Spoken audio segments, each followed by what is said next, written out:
Graça e paz, meus amados irmãos.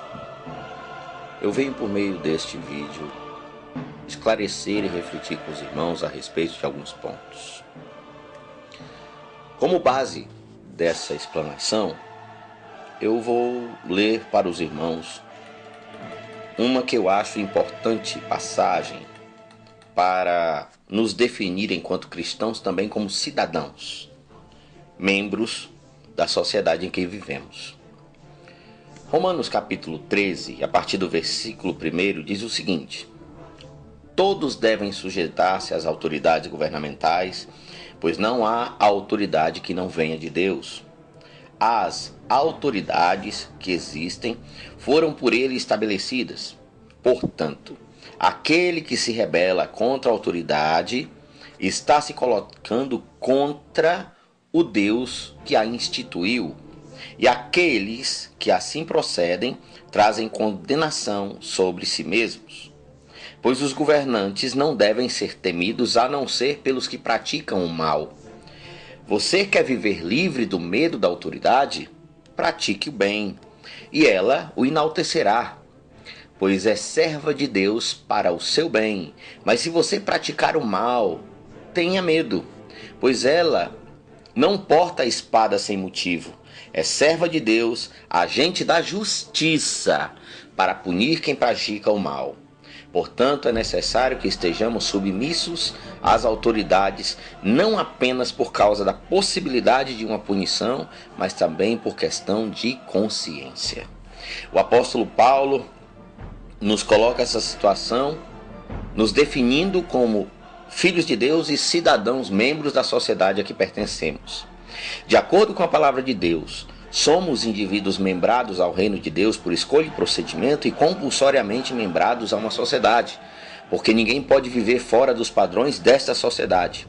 E mesmo que esteja em crise de valores, esta sociedade alicerça estes padrões sobre os fundamentos da lei. Logo, todo cristão deve ser um atento observador e cumpridor da lei por sua condição de cidadão e de pessoa reverente aos ditames da palavra de Deus. Uma dessas leis, a Lei de Liberdade de Expressão e Crença, está disposta claramente na Constituição Federal mediante algumas condições que resguardam a legalidade desta expressão e crença. Observe. Na Constituição Federal, artigo 5º, inciso 4º, existe o texto áureo, que é o do direito de expressão, né? Um texto que o define. E diz assim: é livre a manifestação do pensamento, sendo vedado o anonimato. Ou seja, a lei permite que qualquer um possa se expressar, desde que não se oculte em pseudônimos e ou afins, pois toda expressividade exige diante da lei uma identidade. A Constituição Federal, no artigo 5º, inciso 7º, fala sobre o direito de livre culto. Ninguém será privado dos direitos por motivo de crença religiosa ou de convicção filosófica ou política, salvo se aos invocar para eximir-se da obrigação legal a todos imposta e recusar-se a cumprir prestação alternativa fixada em lei. Ou seja, a lei permite que qualquer um possa ter a sua convicção religiosa desde que não represente para ele mesmo uma eventual saída justificativa dos limites da lei, porque crer não pode se confundir com perverter diante da lei. Ainda na Constituição Federal e ainda no artigo 5º, inciso 9º, vem a crença e expressão. É livre a expressão da atividade intelectual, artística, científica e de comunicação, independentemente de censura ou licença. Ou seja, a lei permite que qualquer um possa ter a sua opinião a respeito de qualquer assunto. Enfim, qualquer um pode dizer e crer no que quiser, desde que não represente para si ou para outros de seu grupo de convicção uma interpretada justificativa para estar acima da lei, e desde que não se esconda exprimindo a sua opinião. Isso é o que nos diz claramente a Constituição Federal, promulgada em 5 de outubro de 1988. Talvez então alguém possa então argumentar que, se assim são os direitos de crença e expressão, é dado então o mesmo direito a quem quer que seja para dizer o que quer que seja, a hora que seja, sobre o que quer que seja. Mas a mesma Constituição Federal nos diz que, em seu artigo 1º, definindo o perfil político constitucional do Brasil como de um Estado democrático de direito, que daqui a pouco definiremos um pouco melhor, o que trata-se do mais importante dispositivo de nossa Carta Magna, pois dele decorrem todos os princípios fundamentais de nosso Estado. Em instantes discorrerei melhor sobre isso. Acham-se ancorados no princípio síntese do Estado constitucional e democrático de direito, que é o da dignidade humana. A força imperativa do princípio da dignidade humana, Constituição Federal, artigo 1º, inciso 3º, é incontestável. Nenhuma ordem jurídica pode contrariá-lo. A dignidade humana, sem sombra de dúvida, é a base ou alicerce de todos os demais princípios constitucionais penais. Qualquer violação a outro princípio afeta igualmente o da dignidade da pessoa humana. O homem, ser humano, não é coisa, não é só um cidadão. É, antes de tudo, pessoa dotada de direitos, sobretudo perante o poder punitivo do Estado. Apesar de ter sido editado como decreto-lei, o Código Penal foi completamente recepcionado pela Constituição Federal e este está em pleno vigor. Existem artigos que foram revogados, mas não por força de recepção constitucional. Contudo, a aplicação atual do direito penal é amplamente supervisionada à luz dos princípios constitucionais trazidos em 1988. Da difamação, artigo 139 do Código Penal. Vítimas de difamação tendo em vista o caráter ofensivo da agressão.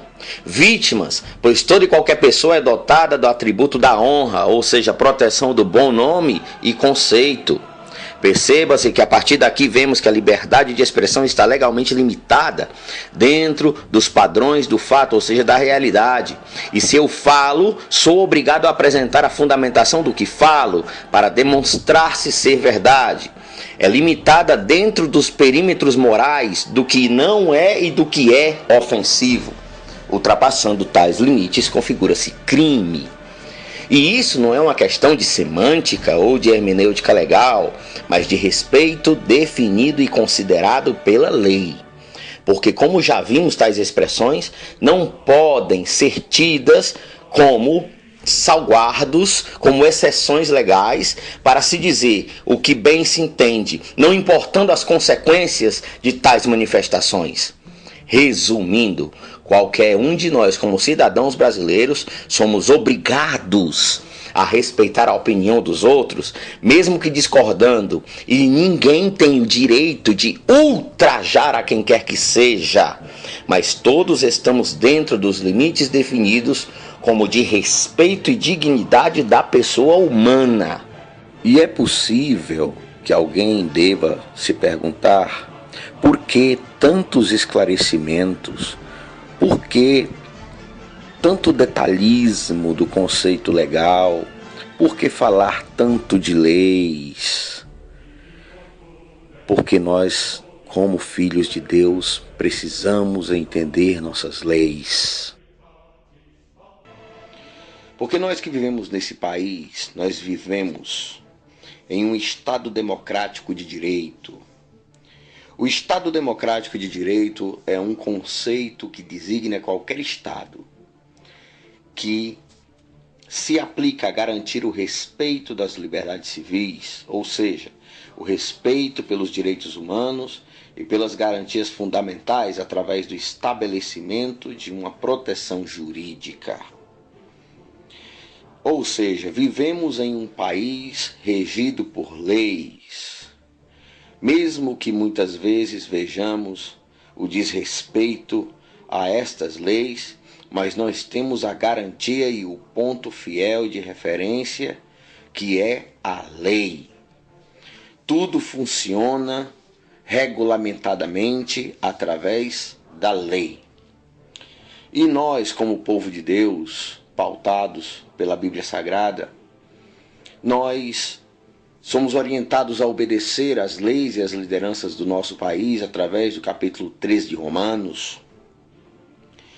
E nesses últimos dias temos visto a lastimável demonstração de desrespeito, onde artistas chamaram Jesus de gay, de travesti, vilipendiando o eixo da fé cristã.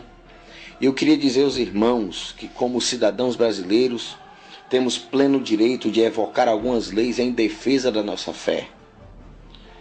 Temos no Código Penal Brasileiro o artigo 208, que diz: escarnecer de alguém publicamente por motivo de crença ou função religiosa, impedir ou perturbar cerimônia ou prática de culto religioso, vilipendiar publicamente ato ou objeto de culto religioso, pena, detenção de 1 mês a 1 ano ou multa. Parágrafo único. Se há emprego de violência, a pena é aumentada em 1/3.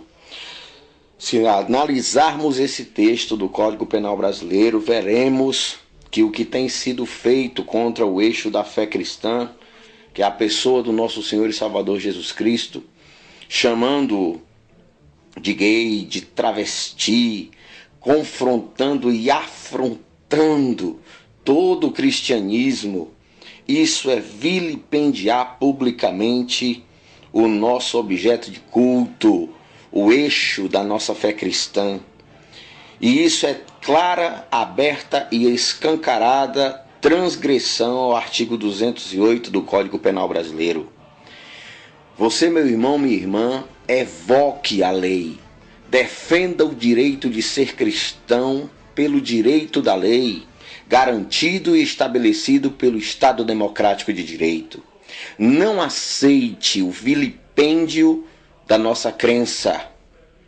Não é momento de silêncio, é momento de protesto, mas de um protesto inteligente, um protesto fundamentado legalmente, eticamente. Toque a trombeta do direito.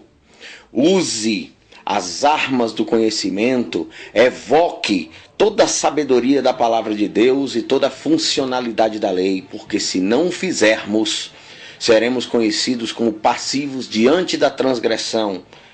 Nós não podemos ser passivos diante desse crime e dessa apoteose de pecado. Devemos nos manifestar protestantes, como assim nos designam, para que possamos então demonstrar não só repúdio contra o pecado, mas contra o desmando e essa onda criminosa que se abate contra o cristianismo por inveja do respeito que o cristianismo alcançou através da história da humanidade. Evoque o seu direito, meu irmão e minha irmã. Você é um filho de Deus, é um cristão. Não permita que ninguém venha chamar o nosso Jesus de gay ou travesti, porque isso é crime. Que Deus te abençoe. Tire a mordaça da sua boca e proteste em defesa do que você acredita. Que Deus te abençoe.